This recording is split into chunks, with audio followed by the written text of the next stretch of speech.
Wow, thank you for that very nice introduction. This yellow chair is about to become a yellow podium because I made some note cards because I'm a dork. But like Garrett said, my name is Varian. He asked me for a vague description of what I was going to talk about, and I said thinking big and acting small, which I guess is about as vague as it gets. But I feel like I've been learning some lessons along those lines over the past couple years and since I moved to Charlotte 3 years ago. But before I dive into that, I wanted to share this story about a family friend. So back home in DC, I have a family friend. It's this awesome family, the Holdaways. And the dad found out he had some serious health problems. It had nothing to do with like food or anything, but or like diet. He wasn't overweight. That's what I'm trying to say. The doctor said, you need to start exercising or your life's gonna be cut short pretty much. And this was a shock to him because he was like, felt like a normal, average person. So basically he had his marching orders and he was like, all right, well, I'm not really an exerciser, but I'll just start running down the block. And he had never really run, but he made it to the end of the block and he was out of breath and he kind of like trudged back. Time went by, and running to the end of the block turned into running a lap around the neighborhood, which turned into 2 laps around the neighborhood, which turned into 1 mile, 5 miles, 10 miles. Next thing you know, he is running marathons and then running 50-mile races. And at this point, his family, like their Saturday activity would be, okay, kids, pile in the minivan, we're gonna drive to the next county and drop off dad, and they would drop him off on the side of the road and be like, see you for dinner. And then he would run home the whole day. He went on to claim a Guinness Book of World Record for most blood relatives to run a marathon, to complete a marathon together. 9 people in his family he inspired. And so this morning when I was kind of like, I should probably check to make sure they still have that record before I just say that, I discovered that last year they got a new Guinness Book of World Record for most blood relatives to complete an ultra marathon, 100 miles. Like, he couldn't run to the end of his block like less than a decade ago, and he just took the first step and fast forward, and suddenly 11 of his family members have run 100 miles together. That story just blows my mind. I mean, you can look it up, Google Holdaway family world record. And at the risk of like drawing a comparison, it reminds me a little of my Charlotte journey. Not that it's like nearly as cool, but it reminds me a lot of the initial feeling of, oh my gosh, I have to run to the end of the block. So we moved here to Charlotte, my husband and I did, Austin. We moved here for his job at Red Ventures, which I just met somebody, oh, Chris. Where are you? Oh, yeah. Oh, you guys should be. So Chris just started working there, too. Yeah. So, we moved here for his job. I didn't actually think we were going to be in Charlotte. I'm from D.C., and I was expecting Austin to move to D.C. after his grad school program. But 3 weeks before our wedding, he was like, guess what? Got a job in Charlotte. So can you just go find us an apartment? So I did. We're in South End. We've been there for 3 years. But yeah, when we first got here, I was like, okay, we have one friend and they're at work all day and this is cool. I'm just so bored and alone in my apartment. So I had a lot of time to think and I felt like I really want to get involved in Charlotte, but I have absolutely no idea where to start. So I just decided to start going for walks. I would go for a 1-hour walk into Uptown and back and walk over to Freedom Park and just kind of observe. But then I also had a lot of time just to kill back at home. So Austin was like, you have all this time, you should take an online class just for fun, something you've always wanted to study, but you never got around to. What are you interested in? So I was kind of thinking back into the recesses of my academic brain and remembered that in college I had taken a communication class, which is my major, and it was kind of talking about public health, communication meets public health. And just for a couple days, they talked about, like a little sidebar, the design of a city affects public health. And I have no idea, like, anything else we really studied in that class, except that one nugget just stuck with me. Like, it made so much sense. The way a city is laid out affects everything that happens in it. It affects your physical health. If you're stuck in a car all day, you have engineered walking out of your life or exercise out of your life. So it affects physical health, it affects environmental health, it affects social health and mental health. Like, it just kind of clicked for me, but I let it chill for like 3 or 4 years. So fast forward, living in the apartment, have nothing going on. I take this class online, and I just like start to see Charlotte with new eyes. Like, the homework was making me go out and study my city with these new things in mind. And it was pretty cool. So job search was not really going great. Was not finding any work. So I thought, okay, I just need some income. And I remember a mentor of mine once said, "You can't steer a parked car." I'm like, well, yeah. But it applies to life. Like, if you are not moving, you can't really change directions. You just have to start moving to be able to navigate to the next thing. So I was like, okay, I'll become a nanny. No big deal. Have some income, meet a family. At least I'll be out of the apartment where I'm teaching myself harmonica out of desperation. So I made a profile on care.com. Long story short, I emailed hundreds of families and heard back from one. And so I went to their house, and it was a match made in heaven. Long story short, the mom was like, so, you've been with us a week now, and you're only part-time. What do you want to do with the rest of your hours? I'm like, well, I'm taking this class. I know it's kind of a random, obscure topic, but city planning? She's like, oh, that's what I do. So I'm like, no way, you're the only person who emailed me back in all of Charlotte. So we got to talking. She did economic development for Center City Partners, which sounded very fancy. So she said, you should be an intern with them. If you're interested in this, just, kind of get your foot in the door and get some exposure to all the stuff they're working on. Because it touches public, private, nonprofit, neighborhood associations, a little bit of everything. So that was right around Thanksgiving 2013. I walked in the door and read stacks and stacks of plans, 2020 vision plan and all this stuff. And I got super pumped. And that is how I ended up in this place. Also, Garrett mentioned the K880 Emerging City Champions Fellowship program that I was a part of. That was basically a grant program that was 25 young people across the US. If you have an idea to make your city more livable, apply and you could win funding to do it. So, having lived in South End and worked on South End and the rail trail, I kind of started to have some of my own thoughts. I saw all our long-term plans, but they were long-term and unfunded, and I wanted to see them happen right now because we're talking about the place where I live, and I noticed the same way these plans did, but I felt there's no public space, no true free place to gather outside and just meet your neighbors, meet anybody passing by. Public space is so awesome and so important for communities that way. So I kind of applied, or I did apply, not kind of, and won, and went to a studio with the winners and some experts in the field, and one of them was Gil Penalosa. If anyone remembers, he was here last fall doing a motivational speaking tour. I think I've watched his TED Talk 4 times now because it's so inspiring. Go watch it. But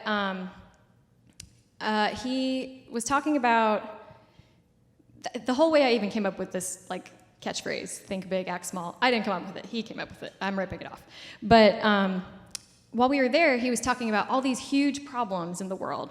He kind of set the stage laying out, okay, we face a lot of really dire, global, systemic problems, climate change and pedestrians killed by cars every week is the equivalent of 9/11, and population on Earth is gonna like grow by 50% over the next century, and where are all these people going to go? We're not going to have enough food. And I mean, he just like laid it out there, and I was like, oh my gosh.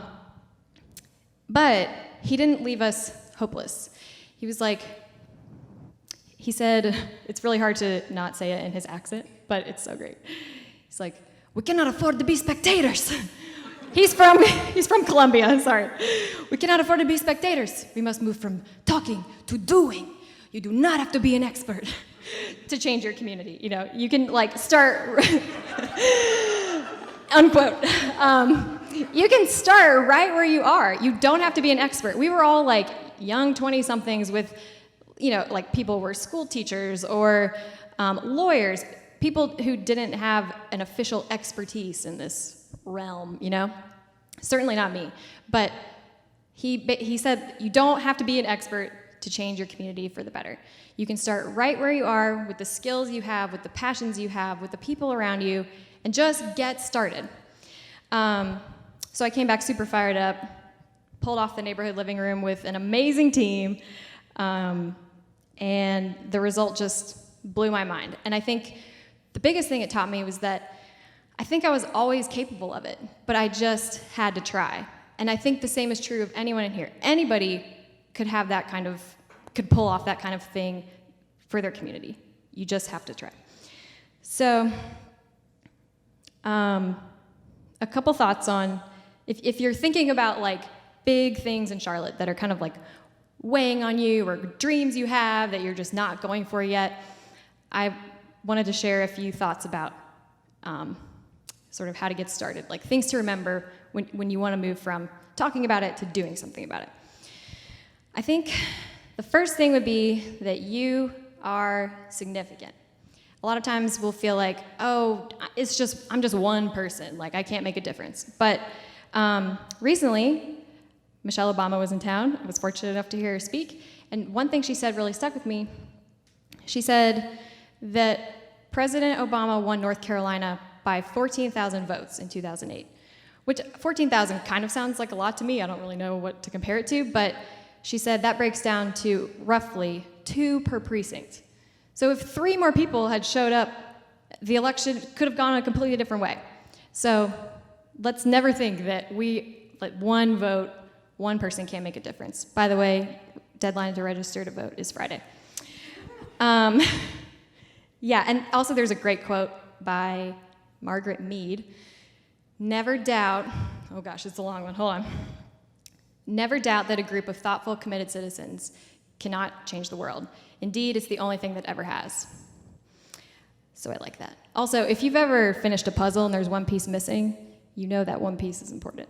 The absolute value of one is significant, and you are significant. Another thing is that, another thought, I guess, we only have today.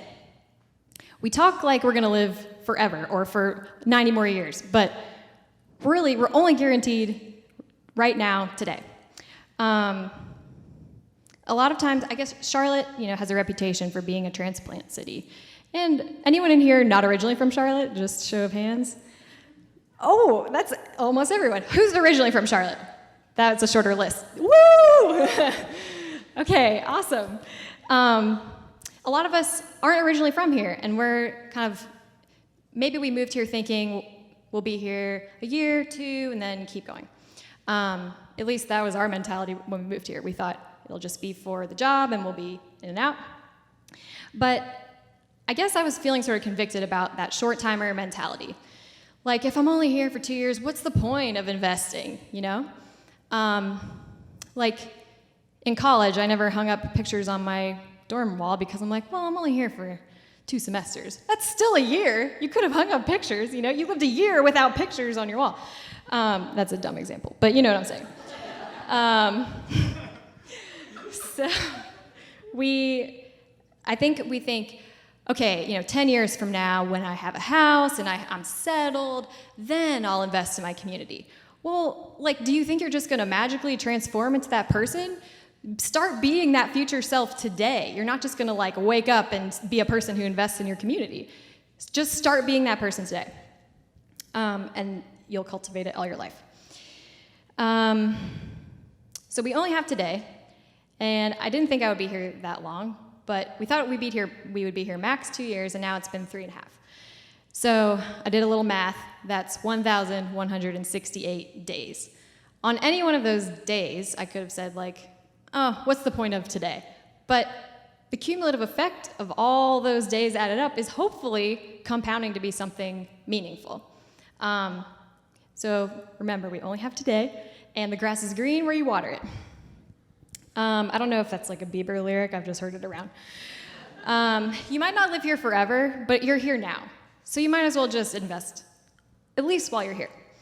And just get started, and don't let the thought of, oh, I'm not like totally like solid in my 10-year plan, don't let that make you think you don't have the right to act in the present. Another thought, the only failure is not trying. I think people are often afraid to start because they don't want to fail. But if you think about it, if there's some goal or some problem that's kind of gripped your heart, if you don't do anything, it's gonna be the same.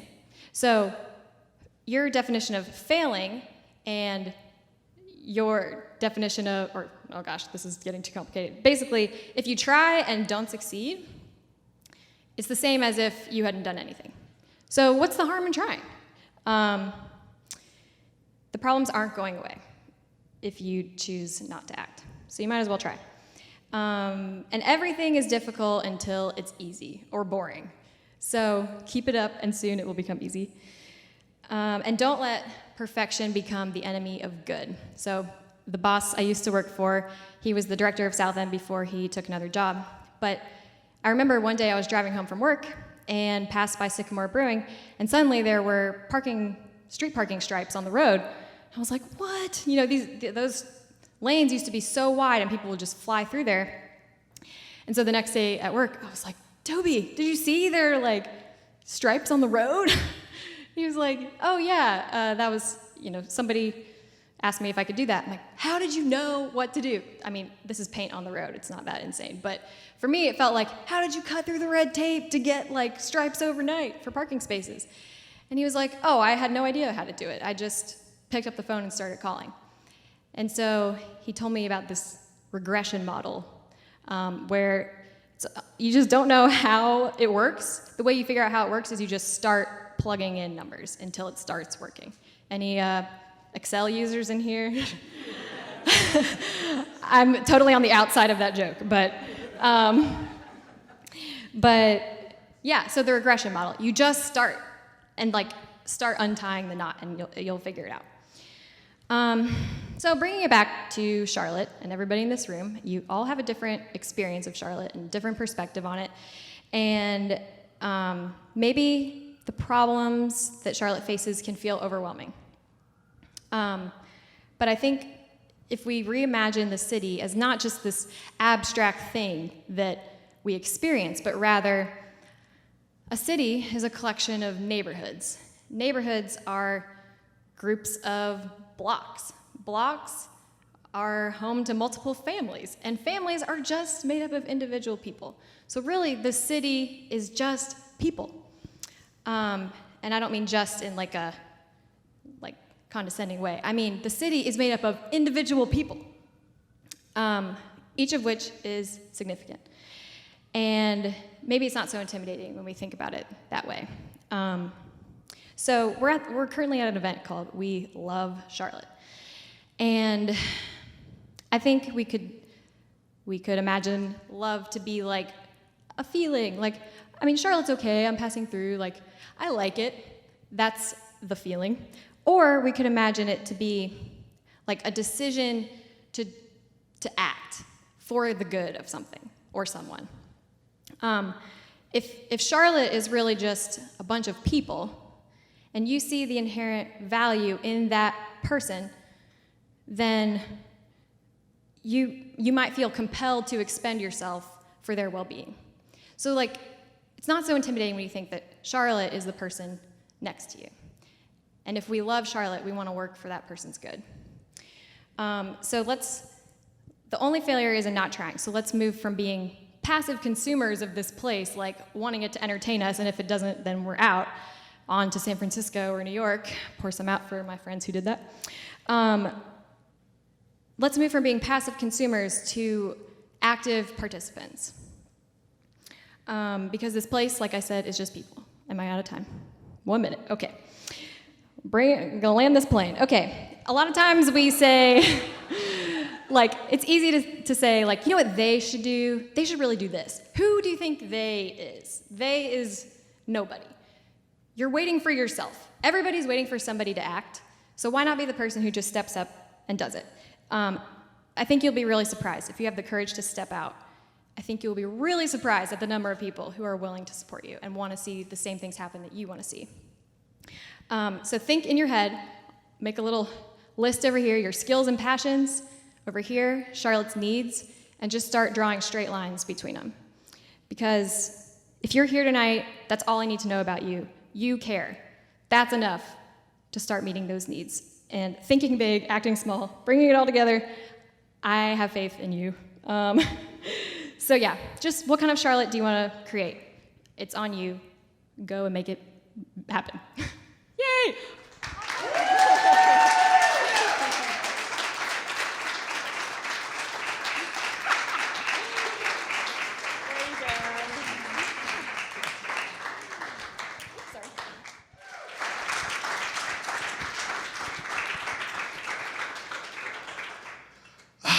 Now, after that build-up, there's no place to go but down.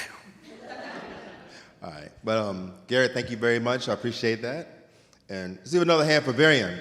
She did her thing up here. I kind of fell in the same spot she did. And Garrett's like, what are you going to talk about? So the first two words that popped in my head was faith and perseverance. And that's pretty much all I've pretty much worked on since then.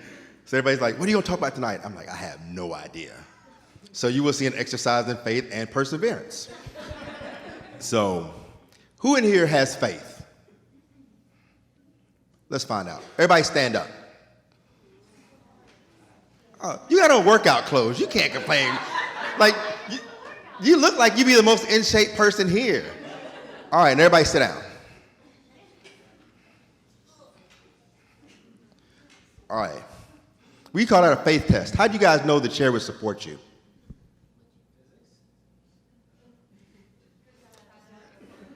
See, you guys never even thought about it. You had full faith that a chair would support you, so you just sat down. You didn't reach back and feel, make sure it was sturdy. You didn't check it, make sure all the screws were tight. You just sat down. That's faith. When you have faith, it's easy to act. When you lack faith, acting is extremely difficult. Most people don't do things because they lack faith in themselves, which is why they need motivational speakers and all these things. They need someone to implant false faith in them in order for them to act so that faith can become real. Kind of that fake it till you make it kind of mindset. And that works for some people. There's nothing wrong with that. But once you start to think big, act small, to do that, you need faith. And you need perseverance to accomplish big things. Even big failures take a certain amount of action. Trust me, I've failed bigly, to quote Donald Trump. I have failed bigly, so I know you can fail. I know how much work it takes to fail colossally. But it reminds me of this story, because you got to have never-ending faith, because sometimes right before the end, where you're just ready to just give up that last little, you're at the last yard, not even the last mile, the last yard. You're just about to give up, and sometimes that's where your breakthrough is. It reminds me of a story of this guy. He was on a ship with some guys on a boat, and the boat sank. He was a sole survivor. So he swims to this uncharted island, and he's there, and he's got wood there, and he's angry, and he's mad, and he's cussing, and he's scared. Kind of like an episode of Naked and Afraid, except he wasn't naked, but he was very afraid. And after he went through his pity party, he resolved, well, I've got to do something. So he starts taking driftwood and pieces of wood, and he builds himself a shelter. And he gets comfortable with it. And he's going off trying to forage for some berries and nuts and fruits and things like this so he can eat. Well, he comes back, and his shed's on fire. All the wood he had in his shed is on fire. Now, I know how mad I get when I can't find my car parked in the parking deck. So I can imagine how upset you are when you come home and your home is on fire and you have nothing to rebuild it. So he's frustrated, he's mad, he's angry, but eventually he falls asleep. He wakes up to the sound of a ship horn, and he looks out. He's thinking he's having a mirage. He's been there for a while. But he sees this ship, and this boat comes out, and these people come up. He goes, "How did you find me?" He said, "The smoke signal you sent up told us where you were."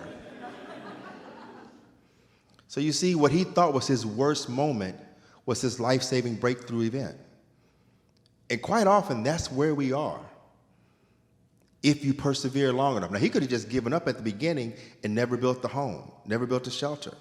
Had he not built a shelter and persevered, said, "I'm going to make the best of where we are, the best of where I am," had he not done that, he could have never caught fire. Don't catch fire, no smoke, no rescue. And he would have died alone on an island with his last days eating fruits, nuts, and berries. And being a man from the South that loves pork and beef and steaks, there's not many worse ways I could think of dying. That's me personally. But I say this so people understand you have to believe in you. You have to believe in you. You can do anything in the world you set your mind out to do. Anything is possible. If you don't think anything is possible, look at our election campaign. Hollywood can have written this itself, but it's real. That's what happened. I work in fashion. I worked in the fashion industry for 8 years. I do suits for celebrities. I just flew back from Vegas yesterday going to see one of my clients. I do for NFL guys. I turn on my television. I see suits on every day, suits that I made on people every day of the week. And I've never taken a design class. I've never been to a fashion class. Sherelle back there actually went to a school and knows about fashion. She knows far more about fashion than I do. Anyone here has taken a class that knows more about fashion than I do. I just learned what warm colors were 2 weeks ago. Because I really didn't care. I didn't need it, I didn't really care. But if somebody would have told you that during the recession in 2008, when America loses 750,000 jobs a month, the economy's spiraling, the bottom's falling out of Wall Street, and the guy who had, 2 weeks prior owned a construction company would start a custom clothing company with no infrastructure, no connections, no experience, no network, and make it work, you'd have told him he was crazy. I know this because that's what everyone told me. I started my company 2 weeks after President Obama got elected. 2 weeks after. So you know where we were at? We were in the middle of a free fall. But yet, 18 months later, I get a phone call from Calvin Richardson. He calls me up. We met at an event. Let me tell you how Calvin and I met first, because this goes towards perseverance and those types of things. I was watching Fox News Rising before this big change, and they were all these letters. I can't figure out what shows come on what now. But before all that craziness happened, I was watching Fox News Rising, and they got this guy, Calvin Richardson. He's going to have a video release party. I'm going, I don't know who this guy is. I look at it. There's some dude, he got on shades. He's talking all cool. He's like, yeah, man, we're going to do this listening party. So I'm like, this guy's like the reincarnation of Miles Davis or something. Like, he was just this ultra cool dude. I'm like, is this guy for real? Then they said he was nominated for a Grammy. I was like, oh, wow, this guy's legit. Okay. And he was doing a video release party at the Sunset Club, which I think now is closed, but at the time it was, a lot of stuff was happening there. So I said, I'm gonna go and try to meet this guy. I'm trying to build my network. I'm just getting into the business. I'm trying to know people, and I knew what I wanted to do with my brand. So let me go check this out. So I get there, it's gonna start at 8 o'clock. Now, I had no idea that celebrities work on a whole different timetable than the rest of us. You think fashion people start stuff late? Whole different thing. So it's supposed to start at 8 o'clock. Calvin gets there at like 10:30. That's when he pulls up in the limo. He sits in the limo for another half an hour. So it's about 11 o'clock by the time he comes in. Now I'm sitting there, I'm frustrated, I'm aggravated. If you know anything about me, I cannot stand sitting and waiting on anything. I cannot stand it. If something starts at 8 o'clock, I want to walk in at 7:59 and walk right up and start doing it. I just not built that way. So I'm sitting there and I'm frustrated, I'm aggravated. I really just think I'm just gonna go home. This guy's never gonna show up. And by the time he gets there, the place is packed. I'm like, I'm probably not gonna meet this guy. But I stay anyway. And we end up meeting, had a great conversation. We talked about football, we talked about all kinds of stuff, everything but suits. But probably 6 or 8 months pass by. 2 or 3 phone number changes, because he changes his phone number a lot. And I get a phone call on a Friday night. I'm driving through Valentine Village. And I get a phone call, and I'm one of those people, if I don't know your number, I automatically send you the voicemail. Because I'm usually either on my way to a meeting, leaving a meeting, or I'm driving, so I don't have time to write the number down if you tell me to call you. So I just send a voicemail. If it's important, you leave me a voicemail. So I send a voicemail, leaves a voicemail, so I check it. And the voicemail says, "Hey, Will, man, it's C. Rich, man. Sorry I hit you up so late, but I don't know if you can do my suit for the Grammys." I'm like, I'm listening. I'm like, it sounds like he said, "Can you do my suit for the Grammys?" But he could have said, "I need to do a suit for my Grammy." So I said, let me just listen to this again. I listened like 3 or 4 times. So I called back. I'm like, okay, I need clarification. This is either a really good day or a really weird day. I just need to know which one it is before I go to bed tonight.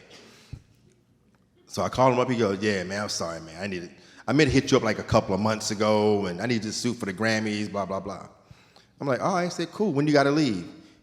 Grammy was in 2 weeks from that day. I'm like, all right, cool. I said, I think we can do that.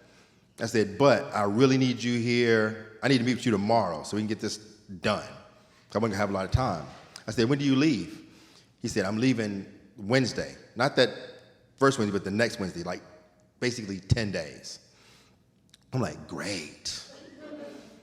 I said, okay, well, I tell you, now you really need to meet at my house tomorrow. We can meet up so I can get this thing started as quick as possible. He said, well, I'm on tour. I'm in Alabama right now. I won't be back in Charlotte till Monday. Like, great, so now I just lost 3 more days. This is just the hits just keep on coming. So I said, all right, well, when you land, come straight to my house. Don't go eat, don't do anything, come straight to my house. He comes to my house, he gets to my house 2 o'clock that Monday afternoon. 11:30 that next Monday, his suit was at my house. I said, meet me at the alteration shop just in case we need to make any changes. We don't have time because he was leaving in 2 days. We make the changes, everything's cool, we're good to go. Now, I hate red carpet shows. I just hate them. Because the only thing more fake than politics is red carpet shows. Because if you got a famous name, if it's Versace, it's fabulous. No matter how ugly, hideous, and ridiculously it looks, it's fabulous because it's Versace. So when somebody goes, ooh, what are you wearing? Oh, I'm wearing Armani or Versace. Oh, girl, you look fabulous. No, you look like 12 miles of bad road, but it's a big name. But because the name is big enough, it's fabulous. If I'd have made it, it'd have been this guy is untalented, has no business doing this. But Versace did it. So I'm watching this, I'm enduring this show. Because my whole purpose was, when he comes on the red carpet, I'm gonna record it so I can put it on my website. So I'm looking, I'm not seeing him. And I'm getting frustrated again, aggravated. I'm like, this guy does everything late. So I text him. I said, dude, when do you come on the red carpet? He said, man, I'm inside. I've been down the red carpet an hour ago. They named me best dressed on the red carpet. My sentiment, exactly. Exactly. I'm like, huh? I didn't even know they had that. I'm like 18 months in the game. This should not be happening to me. So I have no infrastructure, no PR infrastructure, nothing. So I have no way of letting people know about this. So I call him. I'm like, what? So he calls me. I get on the phone. Now, you know how hard it is to try to sound like you cool when you're trying to catch your breath and your hands are shaking? Let me tell you, never try it. It is not be done. Be done by professionals. I'm on the phone. My hands are shaking, like literally shaking. I'm like, what'd you say? He's like, yeah, man, they need to be best dressed. I'm seeing Maxwell and Usher and, Adam Levine, all these people coming through dressed really nice. Like, my God, best dressed? I'm like, this is crazy. So I'm shaking, trying to keep it all together and try to be cool because there's another dude on the phone. You can't be all, yeah, you can do it with football. You can't do it with clothes. Like 2 grown men don't get excited about clothes on the phone. Normally, if that's what you're into, cool. But, so I'm sitting there thinking, wow, this is amazing. And what made it so amazing, because everyone told me I was crazy when I was doing this. Everyone told me I was out of my mind. They're like, Will, this is never going to work. I had a guy tell me very shortly after I started, he said, in 4 years, you'll be working for a new job, we'll have a new president, and this thing will be a thing of your past. Well, 4 years later, I sent a tie to President Obama that he wore 3 months later. That when I go to my barbershop, there's a picture of him. Ironically, it's wearing the tie that I sent to him, and I see it every day I go to the every time I go to the barbershop. And that guy has spent over $30,000 with me since he made that statement. That's the kind of thing that happens if you have faith in you. If you wait on other people to have faith in you, you will fail. If you depend on reading Instagram quotes to get you through the day,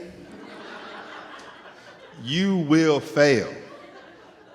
I'm just telling you, it's easy to write inspirational quotes. It's hard to live an inspirational lifestyle. That's where you need to be. Everyone in here is doing things that are amazing to somebody. It may seem like nothing to you, but to somebody else, it's amazing. Somebody out here would love to have your worst day. You don't think so? Go to Fayetteville, North Carolina. Another place where it's underwater. They would love to have the bad day you had today. Sometimes we are so blessed and so fortunate, we have no idea how great we have it. So we spend so much time thinking about what we can't have. If you've gotten to where you are now, why can't you do anything else? Why not? Now, I'll be the first to tell you, I am very childish. On paper, I look very adult, but I don't adult very well.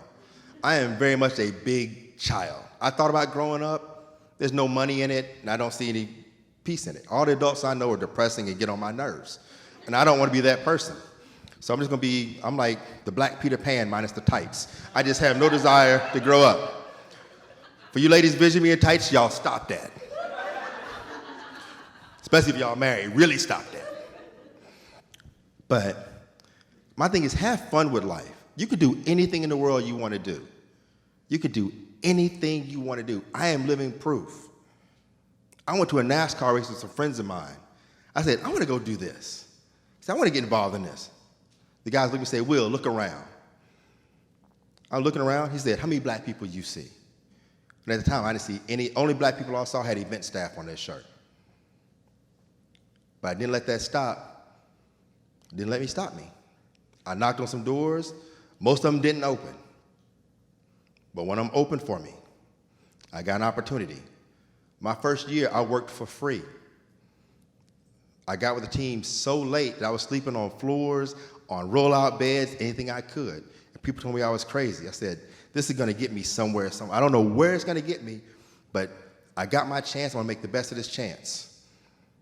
And in 2005, I became the first African-American in history to win a NASCAR championship. So as crazy as that, so all those years they call me crazy, for the rest of my life they have to call me champion.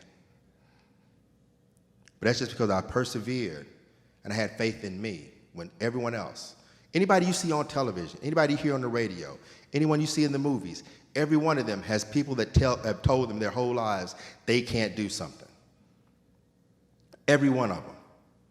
Someone's told everyone in this room that your most successful feat you couldn't do. Somebody told you couldn't do it. Whether starting your own business, writing a blog, becoming a social media expert, We Love Charlotte, any of those things. You can do anything in the world, but you can't do it alone. You just can't. For all the accomplishments I've had in my life, there have been people there on my side. And they weren't always the most encouraging of people. There are people who told me the truth. When I had a stupid idea, because believe me, I have some of the dumbest ideas known to man. You'd be amazed the amount of stuff that people help me take care of. Angel Wilkes, right back there in the back. I do a big celebrity golf tournament every year. Year before last, I had somebody that was supposed to be in charge of the party part of it. And I'm one of those people, if I hire you to do something, I'll let you do what you do. I'm not a micromanager, but I'm very particular if my name's on something. And the person wasn't handling things the way they needed to. Angel stepped in. It was like, I'm going to do this. And she killed it. So she did my part again last year. She's pretty much, this is what I'm going to do. I'm like, do your thing. Do your thing, because she pretty much ran the show. And if anybody worked with Angel, y'all know she run the show. And everybody gave me, I got all kind of praise. Oh, this is a great event. This is a great event. Great this, that, and the other. But it wasn't me. Her team put that together. Her and her group, everyone that showed up doing what they're doing. The whole group together made that look good. I was just a guy with an idea. My clothing company. I have a warehouse and a shop in Arkansas where all my stuff is cut. I own all of it. I don't have time. I can cut and sew a suit. But if you have me hand make one of your suits, I love those because you're going to pay a lot for that one. It's way cheaper to have my people do it for you than have me do it for you. But the thing is, you have to have a team. You have to have a group. You have to have people that support you.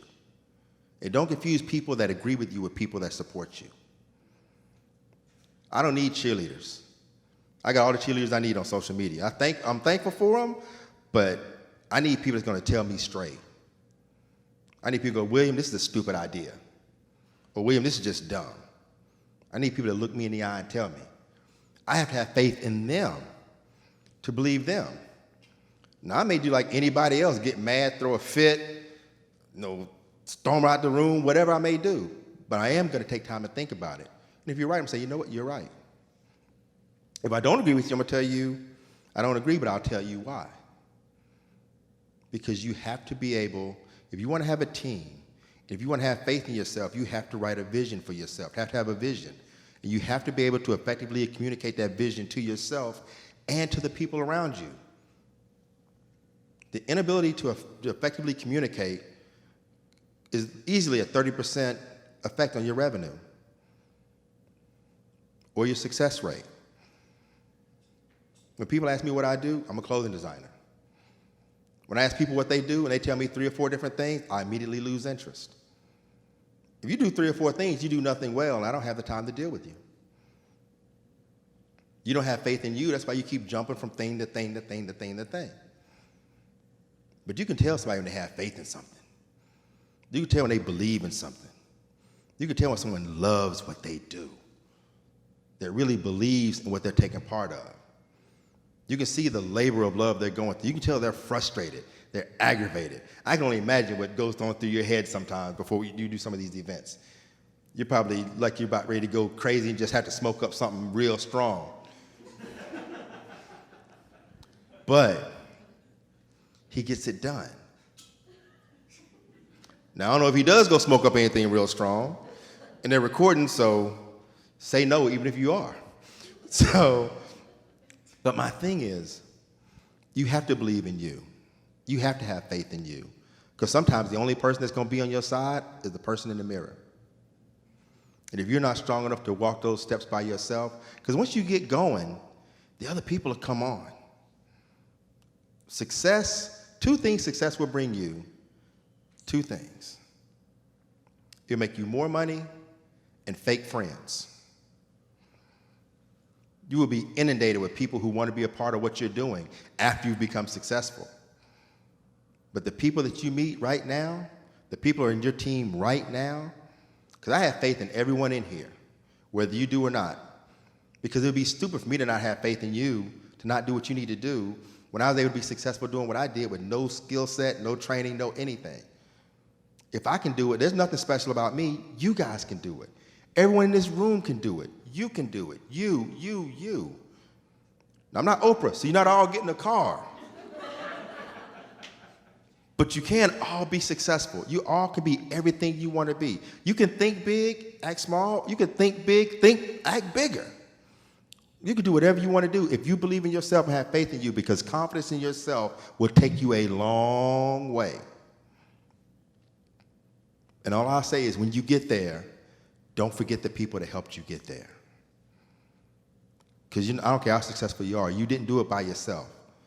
Give back, and don't give back after you get there, give back while you're there. When you're going through, bring somebody with you. When people tell you it's lonely at the top, that's because most people crapped on everybody on their way to get up there, and they're out of friends. Treat people right. Give back to the community. Help people out. Be thoughtful for the pain of other people. Helen Keller once said, the most difficult thing in the world is to get the people who have everything to care about the people who have nothing. You can't be dismissive. Some people never have success because now I'm a man of faith. Now, I'm not perfect, but I'm a man of faith. I believe God won't bless you if you're not willing to do the things you need to do when you get to your blessing. I think a lot of my successes come from trying to help people as I'm on my way. Not waiting until I get there to give back, but giving back as I'm going. Help somebody else that you see on the way. Even if you're not there yet, they may become more successful than you, so what? Do the right things and the right things will happen to you. I strongly believe that. Some people call it karma. I call it scripture. Call it whatever you want to, but I just think it works. So when you guys wake up in the morning, or when you go to bed tonight, look in the mirror and just talk to yourself and ask yourself, what do you really want to do with your life? What does happiness and success look like to you? Then have faith in yourself to do it, and believe me, you will get it done. Thank you very much.